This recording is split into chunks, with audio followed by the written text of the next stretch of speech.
Bien, vamos a ver cómo se realiza el reparto de la potencia o la energía que consume un motor. Vamos a utilizar el motor de tipo Shunt.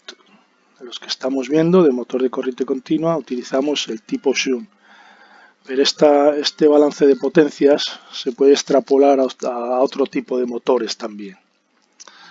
Bien, cuando aplicamos un voltaje al motor, como ya vimos anteriormente, en este caso de Shunt se iba a repartir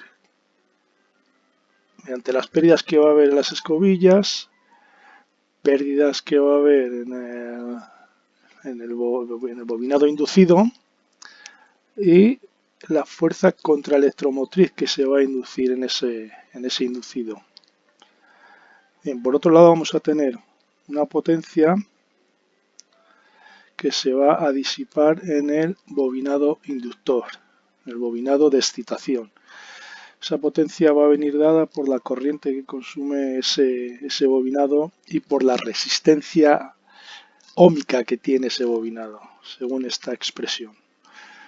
Por otro lado, en la rama del inducido también vamos a tener una potencia que va a ser una potencia debida a la fuerza contraelectromotriz que se genera por la intensidad del inducido, una resistencia de inducido por la intensidad al cuadrado del inducido, en la cual esto constituye una pérdida en el bobinado del inducido, más el voltaje de las escobillas por la intensidad que circula por esas escobillas, lo cual implica otra pérdida de potencia.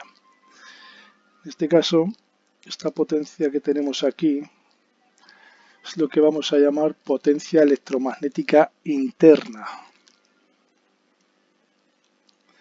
Está. Si sumamos las dos potencias, la de la rama de la excitación más la de la rama del inducido, tendremos esta expresión en la cual, como he dicho antes, aquí tendremos la potencia electromagnética interna.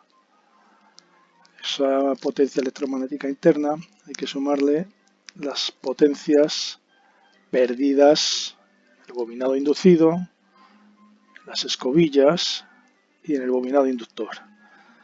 Bueno, esta potencia que tenemos aquí, potencia electromagnética interna, se va a convertir en el par electromagnético interno. Es decir, esa potencia electromagnética interna va a dar lugar a un movimiento de rotación. Entonces, esto ya no es una pérdida, sino es la parte útil que vamos a tener de toda la de momento, potencia útil que vamos a tener de la potencia que ha absorbido el motor. Viendo esto de forma un poquito más gráfica,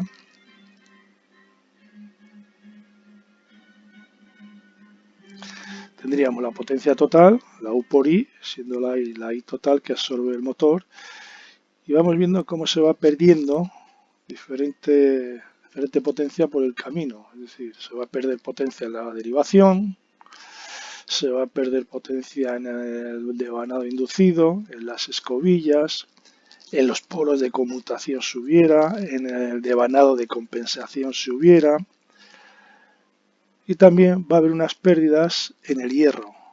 Recordemos las pérdidas por histéresis y Foucault. Bueno, una vez que tenemos todas las pérdidas, llegamos a la potencia electromagnética interna, la cual, como he dicho antes, se va a convertir en el par electromagnético interno, que ya genera un movimiento. Bien, ese par electromagnético interno no es el útil, no es el que vamos a tener en el eje.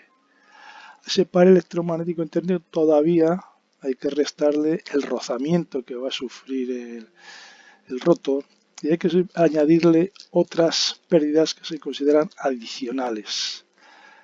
Y una vez consideradas todas las pérdidas, obtenemos ya en el rotor la potencia útil, que va a venir dada por el par útil y la velocidad angular a la que esté rotando ese rotor.